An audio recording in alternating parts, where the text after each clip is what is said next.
kan di eh, beberapa hal ya, misalnya untuk saraf, kemudian tulang belakang.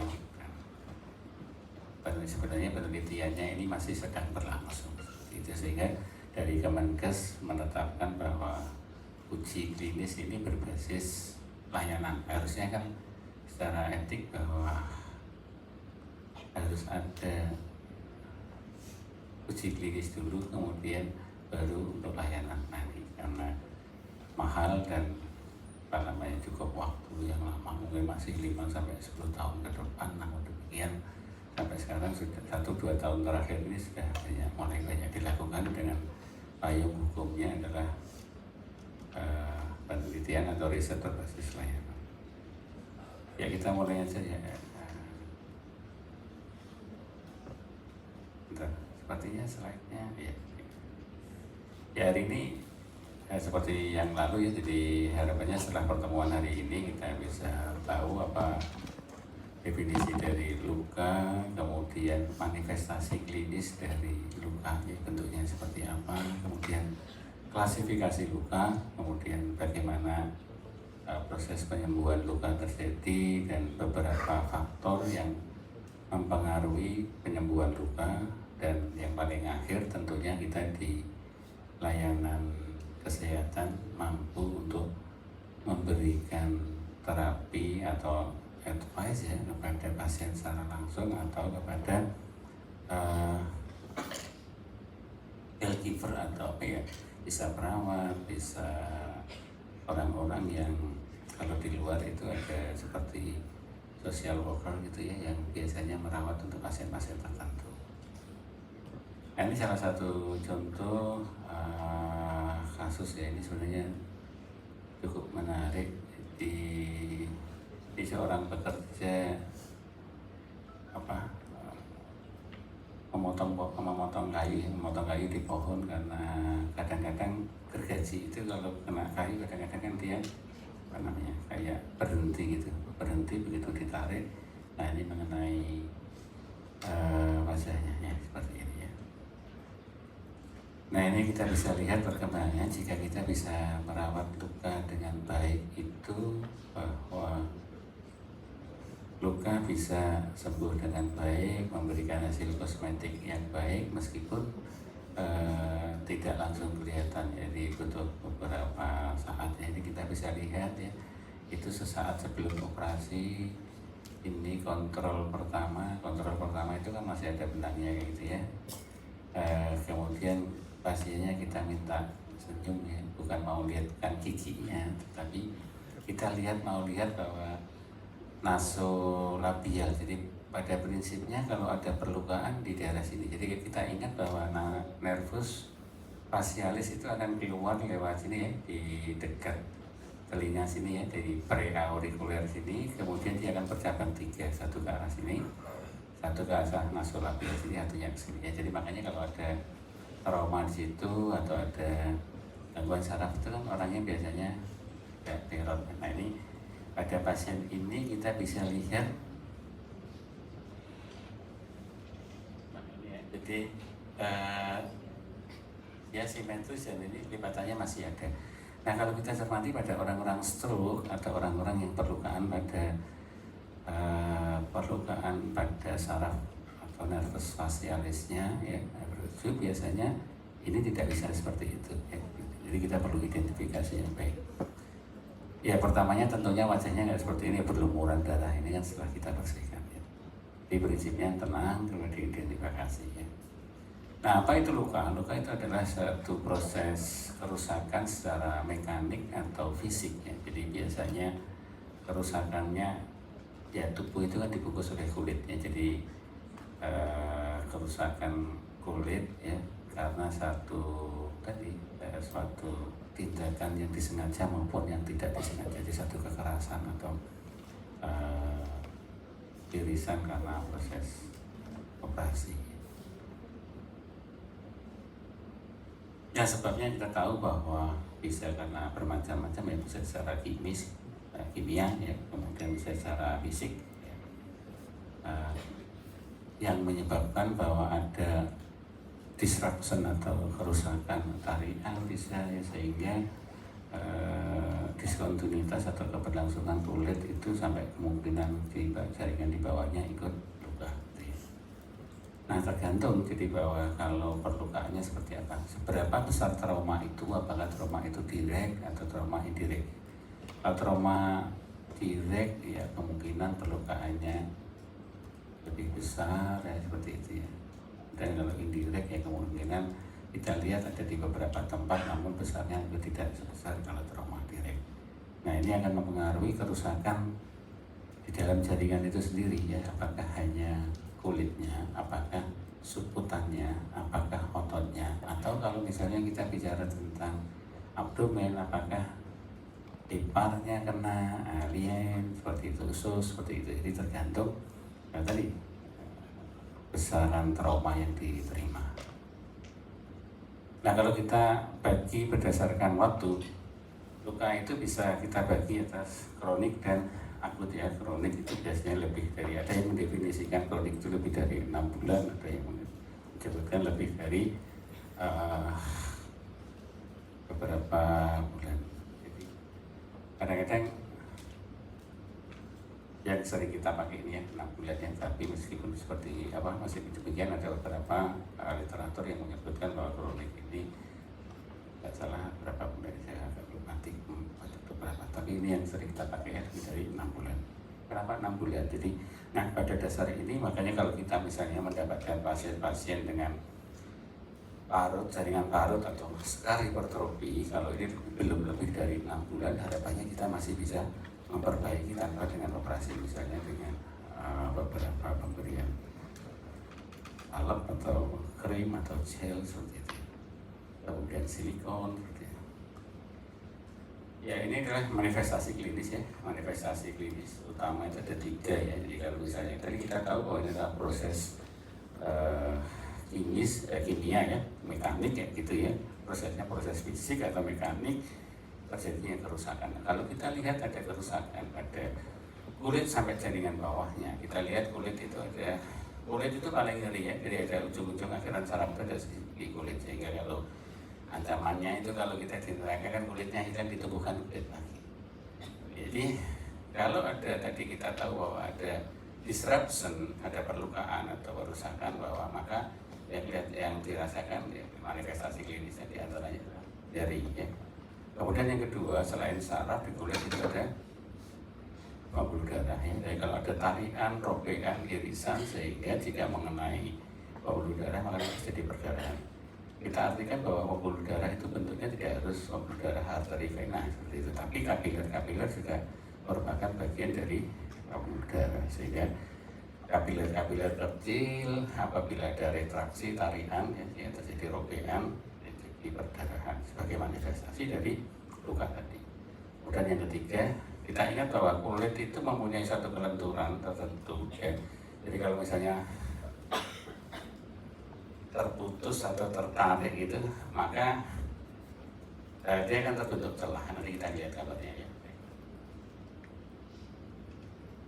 Nah ini kenapa nyeri tadi saya? Jadi karena ada kulit itu ada beberapa saraf. Di situ ujung-ujung akhiran saraf itu ada di kulit. Namun demikian bahwa pada saat kita mengidentifikasi nyeri itu kita tidak boleh hanya berpedoman nyerinya dari mana kayak gitu. Kita juga harus berpedoman bahwa ingat ada satu reference pain.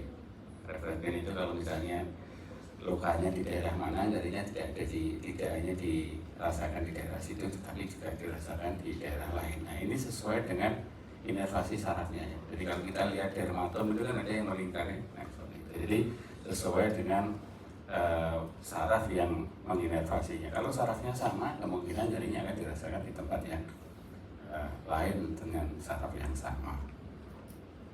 Perdarahan ini sama ya tadi yang dijelaskan di awal, prosesnya adalah satu tarian, retraksi, robekan, sehingga menyebabkan kerusakan mulai dari kapiler sampai dengan arteri atau vena ya. Kalau arteri ya sifatnya, kalau perdarahan arteri sifatnya gimana?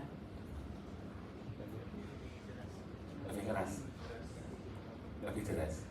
Kalau vena nggak beres. Masa iya sih? Kalau venanya besar ya beres. Gimana? Letaknya. Kalau arteri letaknya gimana? Kalau vena gimana? Arteri lebih dalam. Kalau superficial. Kalau di sini itu kena dikit arteri langsung keluar. Nah, arteri sama vena kan beda toh. Kalau arteri itu kan gimana sifatnya, gimana sih? Membawa darah. Vena nggak membawa darah. Gimana? Membawa darah dari jantung ke jaringan. Terus kalau membawa darah gimana? Kalau yang vena itu membawa darah dari jaringan ke jantung. Terus Tekanannya lebih rendah. tekanannya lebih rendah. Ada yang berpendapat lagi? Kalau kita meraba nadi, itu sebenarnya kita raba itu arteri atau vena? Arteri kan? Nah, arteri itu ada digitnya, sehingga kalau yang terputus atau yang yang luka atau robek itu arteri, sifatnya gimana? Berdenyut, ya.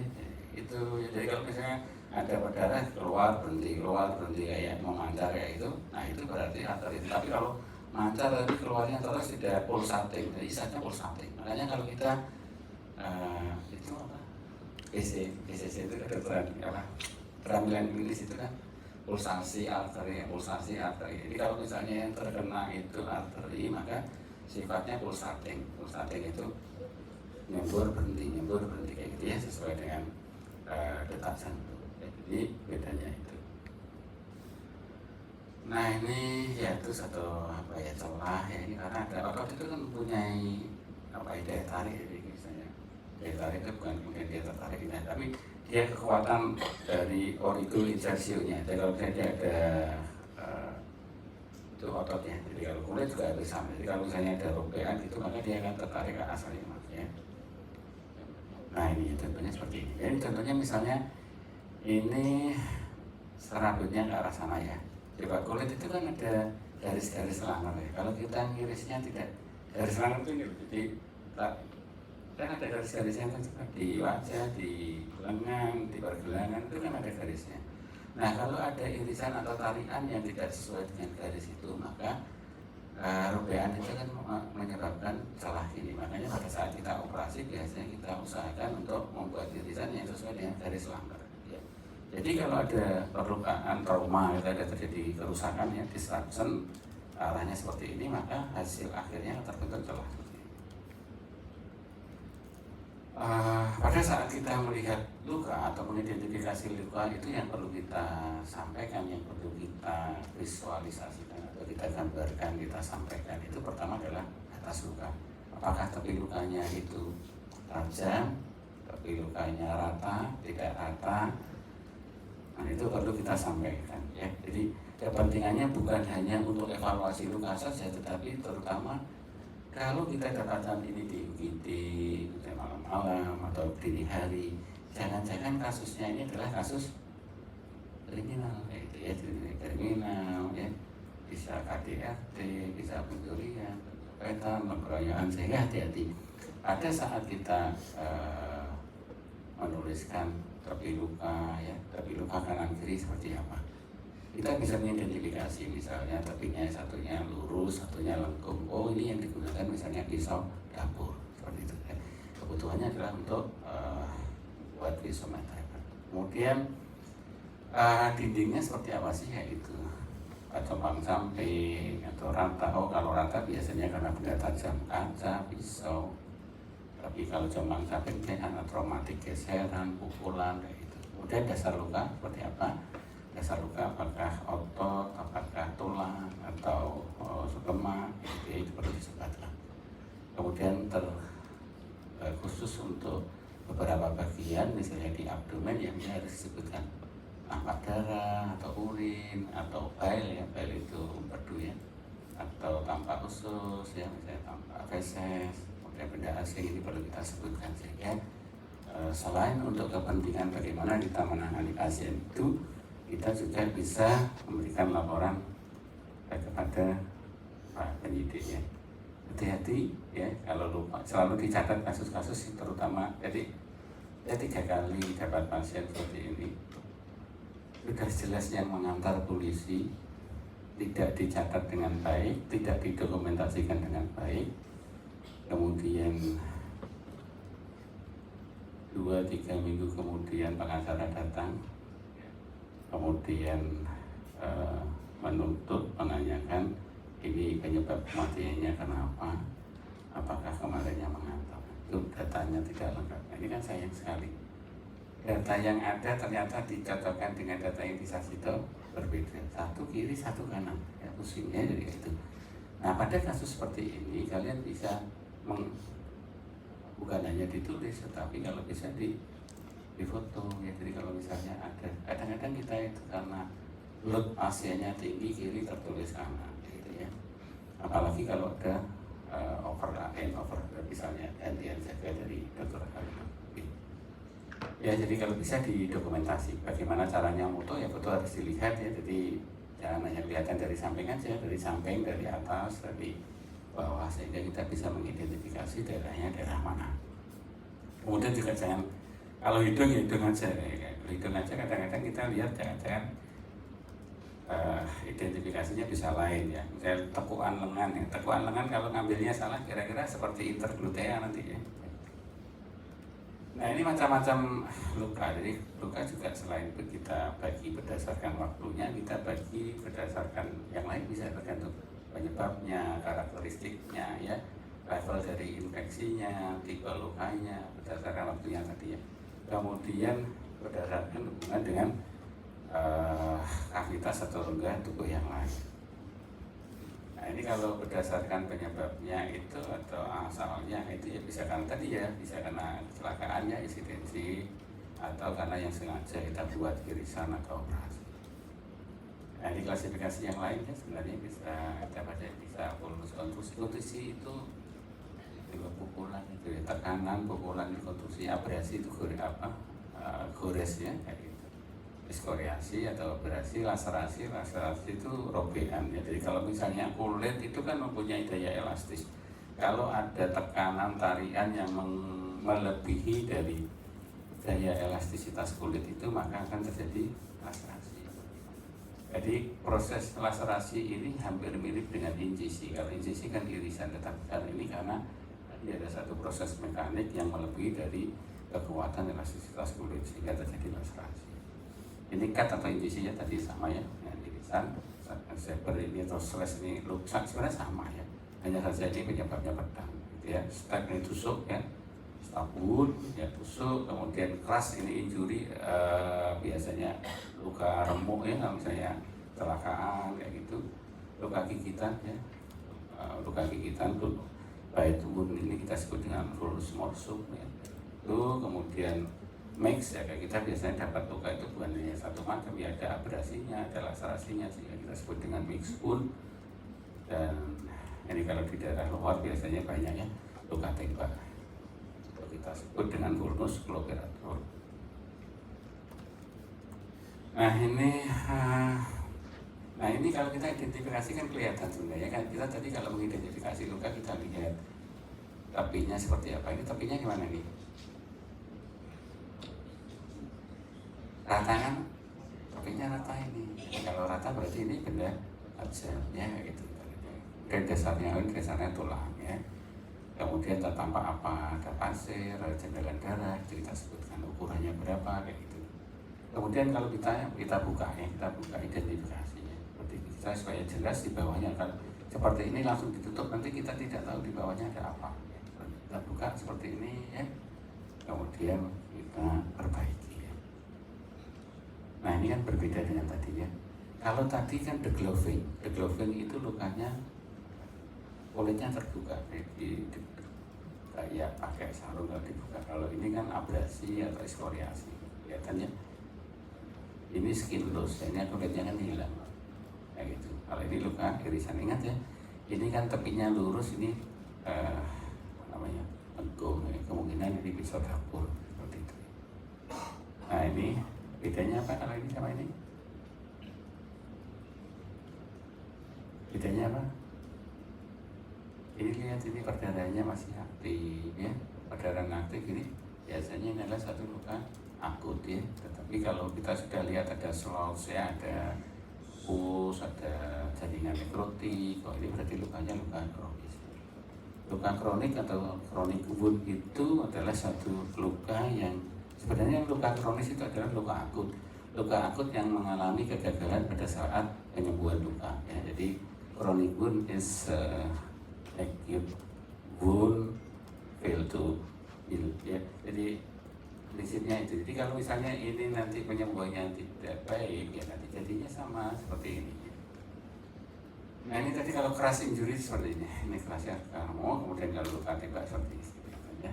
Luka tembak selalu ada dua, luka masuk dan luka keluar. Biasanya kalau rabi segini ini adalah luka masuknya, kemudian luka keluarnya biasanya tidak beratur. Kemudian berdasarkan dari level infeksinya itu kita bisa bedakan antara aseptik. Nah, aseptik ini biasanya luka yang sengaja kita buat, misalnya kita mau melakukan tindakan ya operasi seperti itu ya. Kemudian luka infeksi, infeksi biasanya pada saat kecelakaan. Ya, kecelakaan itu kan tidak bisa kita kondisikan, jadi sering terjadi infeksi. Nah, kalau kejadiannya baru yang namanya fresh infected. Nah ini kasus-kasus yang datang dengan anah ya, kemudian kemerahan, nyeri, itu yang kita sebut dengan supuratif. Ini hampir sama sebenarnya, hanya saja membedakan aja. Kalau biasanya ini kita luka operasi, kita kalau mau operasi kita bedakan jadi 3, clean, contaminate, dan clean itu kalau misalnya operasi tumor, contaminate misalnya kita mau operasi usus buntu atau cluster gitu ya. Kita kondisikan, tetapi isinya bukan infeksi, jadi ada kontaminan. Beauty ini kalau misalnya kita mau operasi pada pasien misalnya peritonitis atau pada pasien abses, berarti kan lukanya memang luka. Ya. Nah kemudian berdasarkan dari hubungan dari satu rongga dan rongga yang lain ini kita sebut kita bedakan jadi 2 ya, jadi penetrasi dan non penetrasi. Kayak luka tusuk di torak, di abdomen, pelvis. Nah, tubuh selalu menjaga homeostatisnya sehingga kalau ada proses baik itu infeksi, kemudian perdarahan, perlukaan itu selalu ada satu defense mekanisme. Kalau terjadi luka maka tubuh ini ada mekanisme tersendiri. Yang pertama ingat tadi bahwa manifestasi klinisnya tadi apa saja? Apa? Nah tadi barusan pain, apa? Bleeding, apa lagi ya? Pain ya, nyeri ya sama. Apa? Ya ada rubean, ya seperti itu. Jadi, nah kalau tadi ada perdarahan, maka tubuh ini melakukan usaha untuk menghentikan perdarahan. Maka namanya hemostasis ya. Hemostasis itu bisa apa saja? Fisika kimia ya, fisiologi. Kalau hemostasis itu apa aja sih faktornya? Ekstrinsik kan? Ekstrinsik ya. Sebenarnya lebih kita bagi lagi jadi dari beberapa faktor itu, kemudian satu lagi adalah faktor dari pembuluh darahnya. Kalau ada perlukaan, maka kalau pembuluh darah terjadi perlukaan ini, maka akan terjadi kontraksi dari pembuluh darah ini, terutama kalau perlukaan pada arteri. Di arteri kan ada ototnya, kalau memang nggak ada ototnya, ya bedanya itu. Arteri kan lebih tebal, otot lebih tipis. Arteri punya katup, otot tidak punya katup. Ya harusnya ini sudah hafal betul di anatomi. Jadi itu yang membedakan arteri dan vena. Jadi kalau arteri itu ada ototnya. Jadi kalau misalnya dia lebih tebal. Jadi kalau arteri itu kalau terputus total, jadi kalau pembuluh darah terputus total, perdananya gimana? Terputus total. Kalau terputus total, kalau arterinya itu ya berhenti dia, karena dia kontraksi. Jadi kalau kalian di udara dingin itu kan apa namanya kontraksi itu, dan ini juga sama arteri itu seperti itu. Kecuali kalau arterinya besar ya dia kontraksi tetap keluar ya. Jadi arterinya kontraksi, kemudian lubang-lubang di pembuluh darah yang tadi akan tersumbat oleh trombosit ya, ada sumbat trombosit kan ada faktor-faktor tadi. Ini untuk menghentikan perdarahannya, kemudian prosesnya sendiri kalau kita ada perlukaan ya, luka tadi kan ada trauma. Semua traumanya kan direspon oleh mediator inflamasi sehingga ada proses namanya inflamasi, ada inflammation phase ya, fase inflamasi, fase proliferasi, kemudian yang ketiga adalah maturasi dan remodeling. Sehingga kalau misalnya ada perlukaan itu kembalinya akan kembali seperti semula meskipun tidak harus sama persis sebelumnya seperti itu ya. Nah ini contohnya ya, jadi kalau misalnya ada pasien tanya sembuhnya kapan, anunya kapan, nah ini kita bisa belajar dari sini ya. Jadi, nah kalau misalnya pasien datang beberapa jam ya, nanti disebutkan ke pasien, nanti jam sekian atau nanti malam atau besok pagi mungkin bengkaknya lebih besar dari ini ya, seperti itu. Sehingga pasien itu nggak datang lagi komplain. Saya setelah datang ke dokter A kemarin, sekarang malah jadi bengkaknya tambah lebih besar. Kemarin itu bengkaknya nggak sebesar ini. Ingat bahwa prosesnya ini memang inflamasi itu maksimal 24 jam ya. Jadi kalau misalnya pasien datang ke dokter A itu 5 jam setelah kejadian, kemudian orangnya komplain macam-macam, datang ke dokter B-nya setelah 2 hari, ya bilang kemarin itu, atau misalnya datangnya di 24 jam kemudian, kemarin itu besarnya nggak segini, sekarang besarnya jadi segini. Nah ini kalian bisa menjelaskan ya.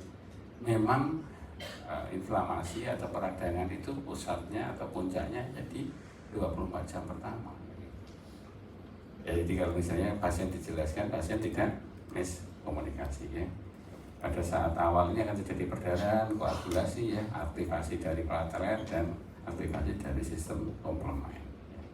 Kemudian yang kedua, setelah hari pertama ini akan terjadi proliferasi ya. Di sana akan keluar ya, kalau pembuluh darahnya rusak ya terjadi angiogenesis ya. Kalau misalnya otot-ototnya, fibroblasnya ini rusak ya terjadi fibroplasia ya. Epitel kulitnya hilang ya akan terjadi reepitelisasi ya. Kemudian metrik-metriknya rusak akan terbentuk seperti itu. Sehingga pembentukan ini adalah dalam rangka untuk menyembuhkan luka yang ada. Dan kapan ini terjadi sempurna ya setelah terjadi remodelingnya. Nah ini mulai dari hari H sampai kita lihat ini sebenarnya kalau kita lihat bagus ya sampai 300 hari lama itu. Artinya apa? Nanti setelah sembuh itu akan ada bekasnya. Bekasnya ini akan didegradasi. Nah remodeling ini berlangsung terus sampai ke 300 hari. Gitu. Daripada orang-orang yang mempunyai proses penyembuhan yang berlebihan itu bisa kita tekan sebenarnya kalau kita tidak mengharapkan terjadinya hipertrofi skar ya. Kita kan nanti ada hipertrofi skar dan keloid ya, ada bedanya. Hampir sama tetapi ada bedanya. Ini sebenarnya sama, ini hanya kita lihat dari segi selulernya ya. Pada saat 24 jam pertama ini yang aktif adalah neutrofil ya, seperti neutrofilnya yang paling aktif di awal, kemudian akan diikuti oleh monosit ya, kemudian selanjutnya adalah granulasi yang lain. Ini gambarnya sama, hanya dalam bentuk bagan yang berbeda. Ini pada saat inflamasi itu sampai segini ya, proliferasi sampai sini, ini maturasi. Ini ada kurva yang biru muda, kuning, coklat sama merah. Ini adalah gambaran dari tadi sel-sel inflamasi tadi, secara seluler tadi ya, limfosit, fibroblas, makrofag dan neutrofil. Nah ini yang penting nanti dilihat ya. Nah kolagen fibronektin ini ada kolagen tipe 1, kolagen tipe 3. Nah, ini sangat penting menentukan. Jadi kalau misalnya dalam proses wound healing atau penyembuhan rasio kolagen tipe 1 dan tipe 3 ini berbeda. Nah itu yang menyebutkan kok saya punya luka kok ini ya jaringan parutnya nggak halus ya, tampak menonjol. Nah itu sebenarnya adalah terjadi perubahan dari kolagen tipe 1 dan 3-nya, rasionya berbeda ya. Lihat, ini kita lewatin saja, ini kan sebenarnya sudah dibicarakan tadi, ada patogen ya. Ini fungsi-fungsinya, ini gambarnya seperti ini kita lewati ya. Ini juga menjelaskan gambar tadi ya, ada fase inflamasi, proliferasi dan remodeling. Nah proliferasi ini gambarnya sudah ada itu 7 hari sampai 6 minggu ya. 6 minggu itu kan 6 kali 7, 42 hari ya, 2 hari itu proliferasi, selanjutnya dilanjutkan dengan remodeling.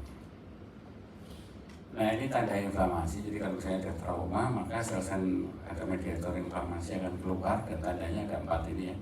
Jadi pain, redness, dan edem, atau kita sebut dengan apa sih? Pen itu dolor, rubor, kalor, apa nih? Tumor, ada lagi kan fungsi resa. Jadi biasanya karena nyeri jadi ada fungsi resa. Nah ini, bentar ya. Ini kita lihat, ini sifatnya adalah sifat apa ini? Lokal ya. Jadi lokalnya di daerah traumanya kita tanyakan ya, atau kita lihat, kita rasakan. Tapi secara sistemik ini kita bisa lihat ada peningkatan suhu, ada peningkatan leukosit, ada rasa apa ya, gak enak ya, kayak meriang, kayak gokil gak enak gitu ya. Ini tadi, ini sebenarnya bisa kita lewati aja, ini inflamasi ya. Ini fase inflamasi, fase ini sudah kita lewati aja ya. Nah ya, ini ada beberapa sel-sel inflamasi yang bisa kita lihat ya, sebenarnya mulai dari IGF, FGF, FN ya, interferon, interleukosit. Kemudian KGF ini adalah sitokin yang ada, ini sel asalnya dan ini fungsinya. Lagi.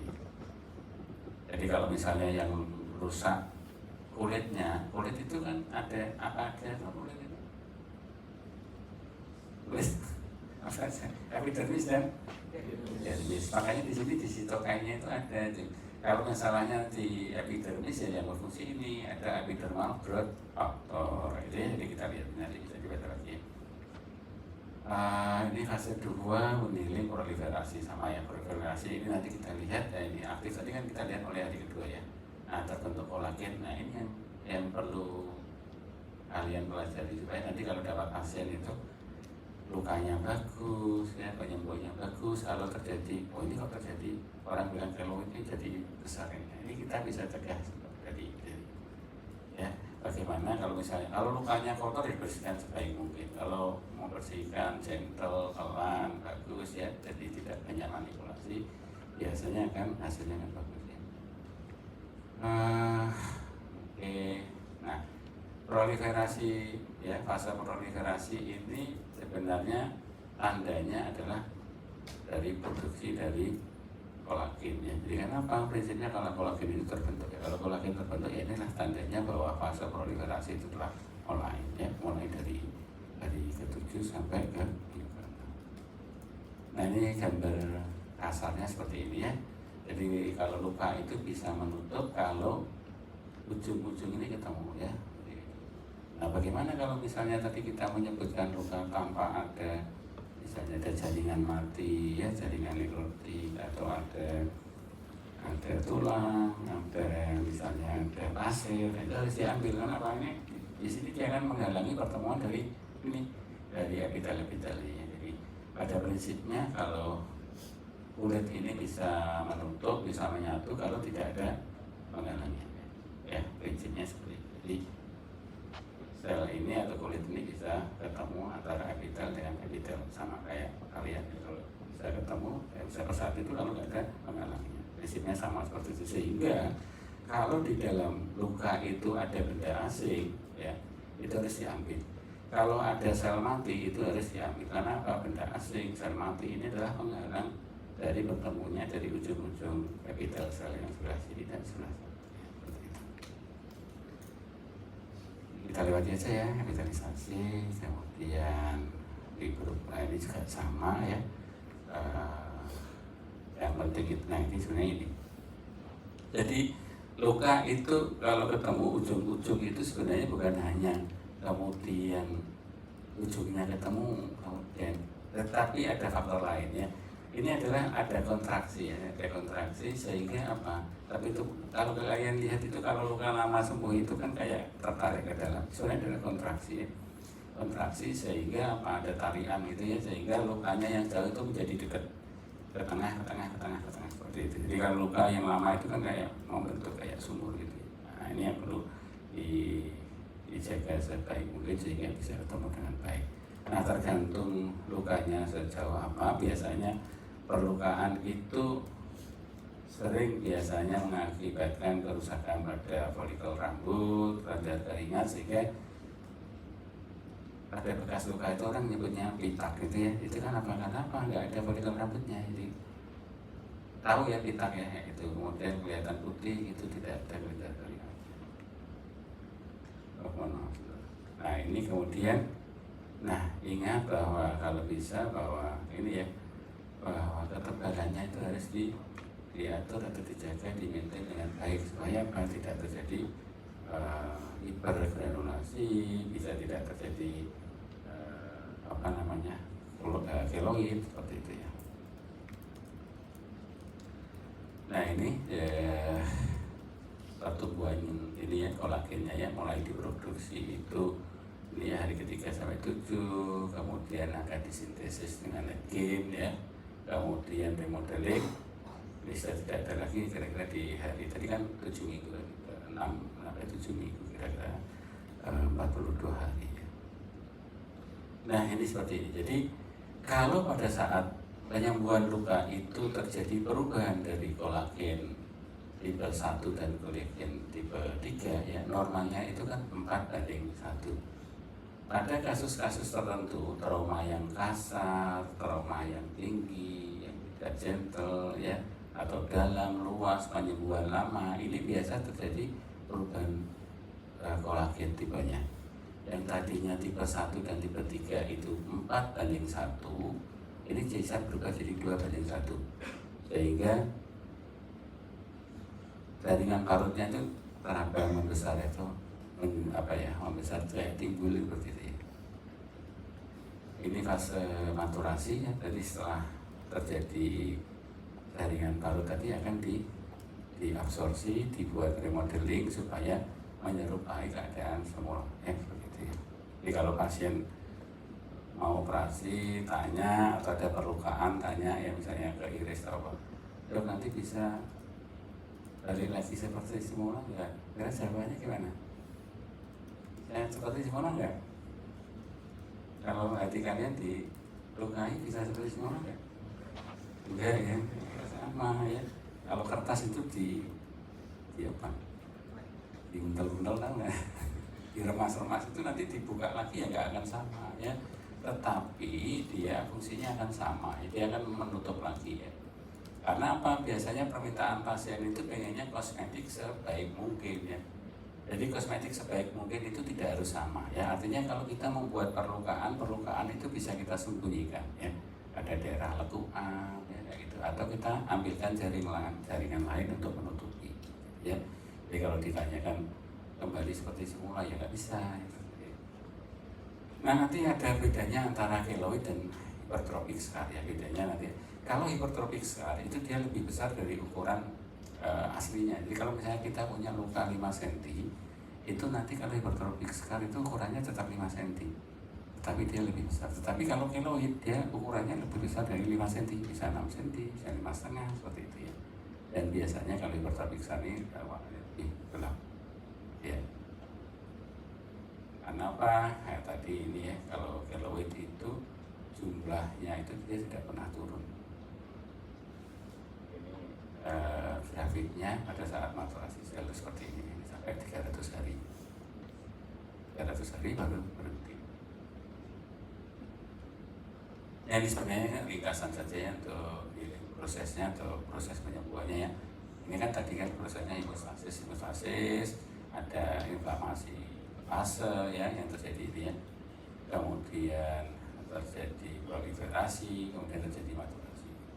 Nah, tertutupnya kulit itu karena ada kontraksi ya, kemudian scarring ini untuk jaringan parut, setelah itu remodeling ya, reabsorpsi atau pembentukan penguraikan jaringan parut ini ya. Jadi ini adalah proses remodeling ya. Luka itu bisa menutup karena ada kontraksi tadi ya. Jadi ya setelah kontraksi terbentuk jaringan parutnya diuraikan. Prinsipnya ada 3 ini, inflamasi, proliferasi dan remodeling atau maturasi. Nah ini faktor-faktor yang mempengaruhi penyembuhan luka kita bisa bedakan dari 2 ya, sistemik dan lokal ya. Sistemik itu ya umur, nutrisi, trauma, gitu ya, metabolic disease, ada obat-obat imun atau ada penyakit imun ya, misalnya IP, merokok. Tapi kalau lokal ini ya tergantung ya, lukanya ada infeksi atau tidak, traumanya besar atau tidak, ya ada iskemik atau tidak, seperti itu, ada benda asing atau tidak. Nah, penyembuhan itu kita bisa bagi jadi 3, primer, sekunder, dan tersier. Ya, primer itu kalau lukanya bersih, ya, ujung-ujungnya bisa ditutupkan dengan baik. Sekunder itu kalau lukanya lebar, kalau kita tutupkan nggak cukup, ya seperti itu. Ya. Sehingga kita butuh waktu untuk tepi-tepi luka itu bisa menutup. Sedangkan kalau tersier, ini kita bisa kita bisa supaya tidak terbuka lebar seperti ini, kita bisa tutup sementara ya. Tujuannya apa? Atau situasi ya. Tujuannya supaya ini tadi tidak ada invasi dari bakteri-bakteri patogen ya, seperti itu. Nah, ini contohnya gambar kalau primer scar itu, ini bisa kita langsung jahit ya. Tepi-tepinya kan bisa kita tutupkan. Jadi tidak harus dijahit ya, dengan yang lain boleh ya. Ini kalau sekunder, jadi tunggu kalau sekunder ini granulasi terus, kemudian epitelnya akan ketemu dengan epitel. Seperti ini akan terjadi penyebab. Kalau tersier itu kita bantu dengan kita dekatkan.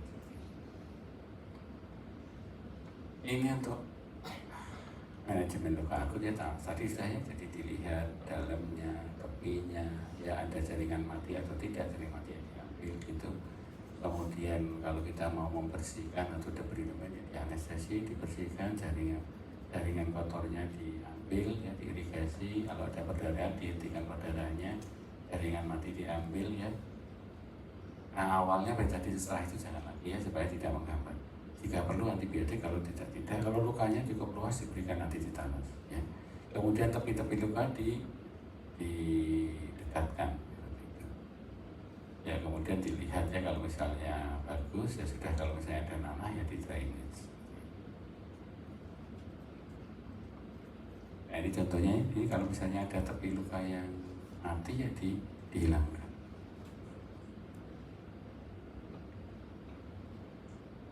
Nah, ini contoh ya, irigasi ya, kita bisa semprot-semprot seperti itu ya, supaya hasilnya bisa hilang ya. Nah, ini kita ambil jaringan yang mati ya, sama ya. Kemudian dilihat kembali ya, masalah masih ada benda asing yang tertinggal atau tidak, ada perdarahan lagi atau tidak. Nah, ini jahit itu, kalau menjahit ingat lapis demi lapis, otot dijahit dengan otot ya. Kalau tidak, ototnya nggak dijahit, paling nggak didekatkan ya, fasianya yang dijahit, subkutis dengan subkutis ya, kulit dengan kulit. Ya, kemudian kalau misalnya lukanya luas bagaimana? Apa yang kita lakukan? Ya, kalau kita lukanya luas ya kita buat irisan di sampingnya supaya kulit yang di sampingnya bisa kita geser. Ini kita sebut dengan rotation flap ya. Kalau misalnya yang hilang bukan hanya kulit tapi sama ototnya gimana? Ya, yang dirotasi bukan hanya kulit tetapi ototnya juga. Jadi kita sebut dengan musculocutaneous flap ya, gitu ya. Terus kalau ini nggak cukup gimana? Kalau nggak cukup ya kita ambilkan dari bagian yang lain. Ini namanya free flap. Jadi kalau misalnya paha, mohon maaf kalau misalnya dada gitu ya, diambilkan dari perut ya. Misalnya tungkai, kruris itu diambilkan dari paha, seperti itu ya. Nah, ini cara-caranya bisa dilakukan STSG atau spleen thickness skin grafting, bisa full thickness skin grafting, seperti itu ya, untuk menutup bagian-bagian yang hilang tadi, yang jaringan yang hilang. Kalau kulit ya kulitnya seperti itu. Tujuannya apa sih kita melakukan STSG atau skin grafting? Tujuannya apa? Sebenarnya kenapa sih kok kalau ada luka kok perlu ditutup? Kenapa sih? Kenapa? Menghindari infeksi. Ya, oke, menghindari infeksi. Terus apa lagi? Kosmetik, menjaga bentuk. Menjaga bentuk gimana? Kalau kelihatan nabi ya, oke, kelihatan nabi. Terus apa lagi? Apa? Jaringannya tubuh seperti semula. Kalau ditutup terus tubuh seperti semula gitu. Ini misalnya gini, ada luka ini terus ditutup dengan perban atau balut, itu tujuannya sebenarnya pasti Tadi menghindari infeksi, oke. Tetapi kan itu kan nggak langsung kembali seperti semula kan. Ya kontaminasi kan bisa sama dengan tadi yang menghindari infeksi. Sama lagi mempercepat penyembuhan. Kenapa mempercepat penyembuhan? Infeksinya jadi nggak ada. Ya sama berarti infeksi lagi. Itu apa lagi? Ya sudah. Cepat kering disubur aja. Biar nggak berdarah. Apa? Biar nggak berdarah. Biar nggak berdarah. Ya oke. Biar nggak berdarah. Terus apa lagi? Kering itu maksudnya sembuh. Ya. Apa lagi? Ya kontaminasi sama. Ini kalau ada perlukaan itu kita kembali lagi. Yang luka itu siapa sih? Yang rusak apa yang rusak? Kulit kan? Kulit fungsinya apa? Kulit itu kan fungsinya sebagai barrier ya. Dia itu menjaga supaya kuman dari luar tidak masuk ke dalam, menjaga suhu dalam dan luar, menjaga yang cairan dari dalam keluar, menjaga. Jadi fungsinya kulit itu. Nah kita kalau menutup luka itu sebenarnya itu dalam rangka mengganti fungsi kulit. Nah kalau fungsi kulit itu digantikan oleh perban sehingga bahwa kondisi suhunya, kelembapannya itu harapannya sama seperti pada saat sehat sehingga pertumbuhan sel atau penyembuhan luka ini bisa terjadi seperti itu ya. Jadi sebenarnya tujuannya itu ya. Jadi ini soalnya kalau di masyarakat itu dok ini kalau dibuka aja gimana supaya cepat kering itu. Bayangannya itu kalau pasien itu kalau dibuka itu kena angin terus kering, tapi kita harusnya kita jelaskan ya. Jadi luka itu kalau dibuka bukan kemudian terus kering karena kena angin, bukan ya, kayak gitu. Jadi luka bisa menutup dengan baik itu apabila kondisinya itu mirip atau kita usahakan sama dengan kondisi kulit sehat kayak gitu. Nah, sehingga kita tahu nanti cari, berarti kita cari apa namanya balutan atau istilahnya dressing ya. Nanti disebut pembalut, ya beda-beda seperti itu. Makanya kalau misalnya kita lukanya luas itu kan nggak mungkin kita akan pakai ganti balut terus atau dressing terus. Maka kita kalau bisa supaya lukanya cepat sembuh ya kita kasihkan flap ini tadi.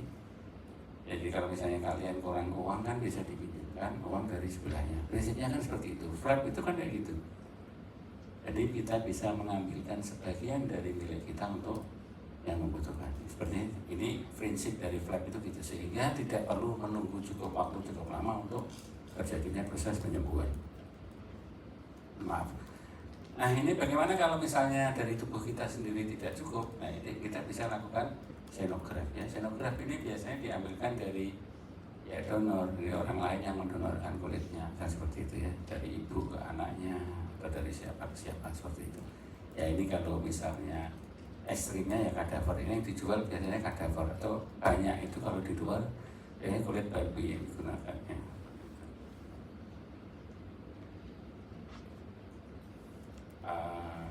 Ini tadi sudah ya sebenarnya luka kronis atau kronik pun itu sebenarnya adalah ini tadi ya, jadi adalah semua luka akut yang itu gagal dalam proses penyembuhannya ya gitu. Termasuk di dalam luka kronis ya diabetes, ya, ulcus pressure atau ulcus decubitus ya, venous ulcer dan luka bakar. Ini treatmentnya ya, jadi ya bagian tepi-tepi lukanya bisa kita, jaringan matinya bisa kita hilangkan, bisa kita revisi kalau ada rongganya ya, kemudian batas-batasnya yang tidak bagus bisa dibuang ya. Kontrol perdarahan nanti ini kita cek. Ini harus dilakukan pada saat primary surgical ya. Kalau misalnya kita treatmentnya menggunakan, kita putuskan untuk menggunakan secondary ya, ditunggu dulu kayak gitu ya. Ini kenapa kok nggak dibersihkan kemudian dijahit, direhabilitasi? Karena ini apa? Purulen ya. Nanahnya banyak. Kalau nanahnya banyak kemudian dijahit langsung ya nanti tertutup sehingga nanahnya akan kemana-mana. Prinsip dari penanganan luka ini yang dilihat ya, jadi sampai besok terus ya, ini terus ya. Ini kayaknya hasilnya sempat ya. Time itu singkatan dari T-nya tisu non viable, itu jaringan mati ya. Jaringan mati itu dihilangkan ya, jadi debridemennya diambil gitu ya. Kemudian I-nya itu infeksi atau inflamasi ya. Kalau ada infeksi atau inflamasi dihilangkan ya. Caranya menghilangkan atau misalnya diguyur ya. Kalau guyur itu kan kalau bakteri kalau menyebabkan infeksi itu kan 10 hangat berapa? Hangat? 5 atau 6 ya? 5 atau 6? Ya. Kalau diguyur kan nanti jumlahnya jadi berkurang. Itu salah satunya. Jadi irigasi itu salah satu mencegah infeksi. Ya kalau perlu diberi antibiotik ya. Ya jadi ini bisa dengan pemberian antibiotik, bisa dengan irigasi ya dicuci gitu ya. Kemudian M-nya ini moisture ya. Bagaimana kita menjaga kelembapan. Nah ini yang kadang-kadang kita sering salah. Kadang-kadang semua luka itu diberi salep, ini kasih salep untuk mempercepat penyembuhan luka. Kita harus lihat dulu ya, kalau misalnya kita ini lukanya itu produktif enggak, kalau lukanya itu produktif menghasilkan banyak cairan ya jangan dikasih tadi tambahan cairan ya seperti itu. Jadi kalau misalnya lukanya cukup nanahnya cukup banyak ya carikan dressing atau balutan atau perban yang menyerap cairan kayak gitu ya. Kemudian yang terakhir E-nya ini ya ujung ya acetylcholine atau environment ya itu ya yang menghalangi tadi harus dihilangkan supaya migrasi dari keratinosit ini bisa berlangsung dengan baik. Nah ini prinsip dari debridement yang kita bisa surgical jadi potong tadi tepinya dipotong. Mekanikal ini bisa menggunakan tadi dressing yang baik gitu ya. Otolitik ini bisa menggunakan beberapa zat gitu ya supaya jaringannya ini mati kemudian akan jaringan matinya akan terlepas ya sehingga tidak perlu dilakukan. Prinsipnya debridement itu kan menghilangkan jaringan mati dan benda asing. Nah ini kalau supaya hilang kan harus dipotong. Nah, kalau orangnya nggak mau dioperasi, nggak mau dipotong sudah diberikan seperti ini. Bisa dengan otolitik, bisa dengan enzim atau dengan biologikal. Biologikal itu kalau zaman dulu diberikan ulat ya, dikasihkan belatung. Belatung itu hanya memakan jaringan yang mati saja. Tetapi kekurangannya belatung itu bisa tidak terkontrol, jadi harus ada batasnya dikasih kayak apa itu kotak-kotak kayak streamin itu apa namanya, tetapi yang tidak bisa ditembus oleh belatung sehingga belatungnya nggak membuat tunnel, ya tidak membuat terowongan gitu ya. Nah ini dressing ya, dressing itu balutannya. Nah dressing bagaimana kita memilih dressing yang baik itu ya ini yang kita pikirkan ya. Bagaimana supaya dengan dressing itu membuat lukanya cepat sembuh ya. Kemudian comfort. Kalian ingat biasanya problemnya itu kalau pada saat kita mengganti balutan kan orang teriak-teriak ya. Artinya apa? Berarti dressing yang kita pilih itu kurang bagus. Kalau kasar biasa itu kan kalau kita perbesarkan kotak-kotak.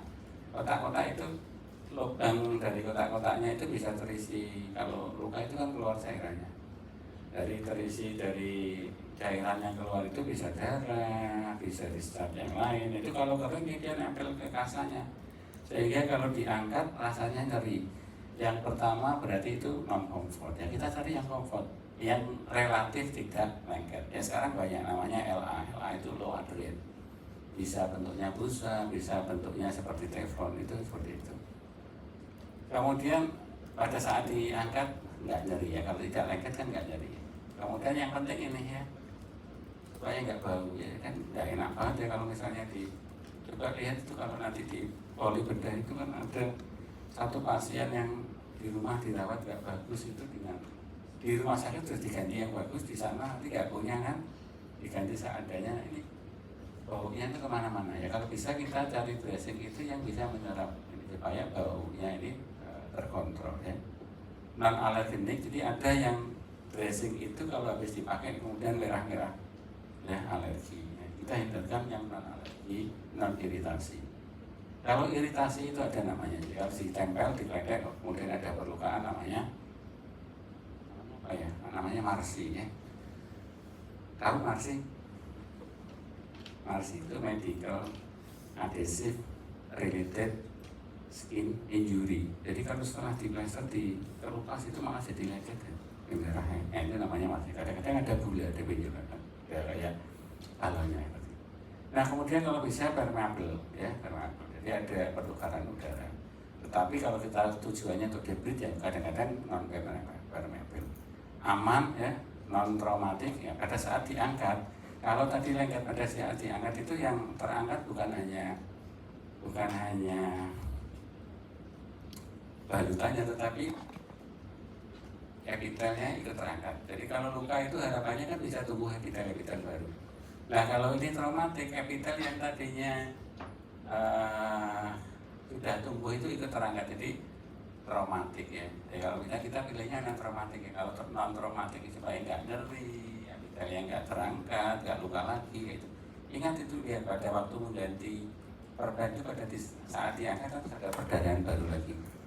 Nah itu apa? Berarti perbannya yang kita gunakan tidak bagus. Berarti itu traumatic dressing gitu ya. Yang murah dan ya secara pengalaman itu terbukti baik. Ya ini ya jenis-jenisnya itu sebenarnya dressing atau balutan itu ada absorben. Absorben itu kita pilih apabila lukanya itu produk cairannya banyak. Kemudian non aderen itu tadi ya low aderen tadi ya. Kalau ada low aderen, kalau lebih bagus lagi ya non aderen, tidak lengket pada saat ini. Nah ini kalau sangat bermakna kalau sirkumsisi ya. Jadi kalau ikut bakti sosial sirkumsisi itu kalau bisa ya nggak usah dibalut, atau kalau dibalut cari yang non aderen ya, mereknya banyak ya, ada Melolin, ada Ultimate, LA, ada macam-macam ya. Itu kalau dilepas anaknya nggak teriak-teriak karena dia ada lapisan kayak teflonnya itu mengkilat itu ya, low adren atau non adren. Kemudian oklusif dan semi oklusif dressing. Nah tujuannya gini, kalau kita tadi kita ada merawat lukanya ini kotor, ada jaringan mati, tetapi pasiennya tidak mau dipotong, tidak mau ditakut dari. Nah itu kan kita berarti nggak bisa melakukan pengambilan jaringan mati.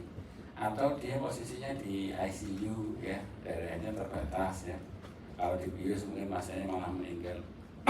Nah itu kita bisa menggunakan enzimatik, bisa menggunakan yang lain.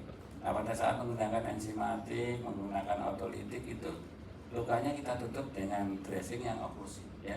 Jadi betul-betul tidak ada udara, jadi kayak plastik ini kita tutupkan ya. Atau bisa gunakan semi oklusif ya. Nah, hidrofilik menyerap cairan karena tujuannya untuk absorben ya. Atau kita lihat sebabnya yang akan kita gunakan apa. Kalau kita sebabnya oklusifnya hidrofobik.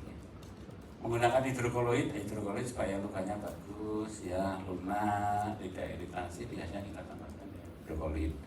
Nah kalau lukanya gampang berdarah kita bisa tambahkan dressing yang mengandung alginat ya. Alginat ini untuk mengurangi atau meminimalisasi perdarahannya. Lagi kalau ngantuk undang saya biar bisa tidur. Nah ini kalau kita memilih dressing itu ini kita lihat apakah kita menggunakan film, hidrogel, ya, hidrokoloid, foam atau absorben yang lain. Itu kita lihat eksudatnya banyak atau tidak ya. Kalau eksudatnya sedikit ya kita bisa film. Jadi kalau kita lihat yang plester yang anti air itu sebenarnya kita memilih plester yang anti air yang plastik itu kalau produksi cairannya nggak banyak. Kalau cairannya banyak jangan milih film ya, jangan milih yang transparan. Kenapa? Kalau cairannya banyak, eksudatnya banyak, kita tidak boleh memilih yang transparan, terutama yang tidak sifatnya tidak menyerap cairan. Kalau mau transparan tapi menyerap cairan ya boleh-boleh aja. Yang tujuannya apa? Atau pertanyaannya simpel aja lah gini. Kalau kalian praktek atau sekarang praktek, terus pasiennya tanya, perbannya diganti tiap berapa hari sekali? Caranya gimana? Perban itu diganti berapa hari sekali? Dressing diganti berapa hari sekali? 2 hari, 3 hari, atau 5 hari, atau sesempatnya. Ya udah aku nanti sesempatnya aja. Kapan kita mengganti dressing? Itu kan sering ditanyakan. Nanti kontrolnya kapan? Kalau enggak ini diganti kapan? Nah tadi, jadi prinsipnya kan time ya. Time itu tisu non viable diambil, kemudian infeksi inflamasi dikendalikan, moisture imbalance dikendalikan. Jadi supaya keadaan lembabnya itu terjaga. Nah, supaya keadaan lembabnya terjaga gimana?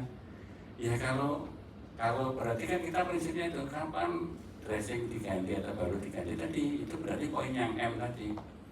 Nah gini, kalau misalnya contohnya kalau tujuannya absorben itu kan untuk menyerap. Jadi kalau luka itu kalau cairannya banyak, kalau nggak terserap kan lukanya kayak kaki kita kayak direndam air. Coba kalau kalian diuji, nggak pernah nyuci ya kalian. Kalau misalnya kakinya berendam lama gitu, kulitnya warnanya apa? Pucat kan, putih kayak berkerut gitu ya. Atau orang yang tenggelam itu berkerut, itu sama. Jadi kalau misalnya ini kita gantinya 3 hari, produknya banyak ya, orang itu seolah-olah kulitnya direndam selama 3 hari, ya kulitnya mati, kelupas semua. Namanya maserasi. Jadi kapan kita mengganti dressing? Kita mengganti dressing itu kalau balutannya atau dressingnya sudah rembes. Kalau rembes itu berarti kemampuan menyerap tadi cairannya itu sudah jenuh, sudah nggak bisa lagi. Kalian kalau sudah jenuh kan nggak senang kan? Ya, ya, hubungan yang sedang jenuh itu mesti nggak enak. Sama ini luka juga gitu. Jadi kalau misalnya sudah jenuh harus diganti, kayak gitu ya. Diganti. Ya. Gantinya kapan ya? Tadi dilihat kalau dia rembes, makanya ada transparan dressing. Transparan dressing itu supaya kita bisa melihat, oh ini sudah rembes ya, warnanya kelihatan sudah diganti ya. Jadi prinsipnya bahwa kita menjaga moisturnya tadi ya, supaya seimbang. Makanya ini ada pedoman ini. Kita milih ini kalau produknya sedikit, kalau ini kita milih hidrokoloid kalau produknya banyak, seperti itu. Ya, tujuannya bahwa semata-mata tadi kondisi kelembabannya itu terjaga dengan baik.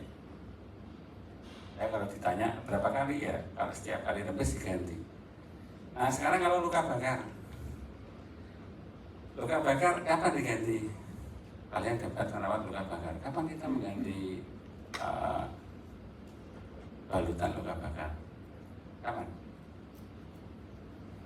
Kalau pasiennya terbakar lagi, jangan. Kapan?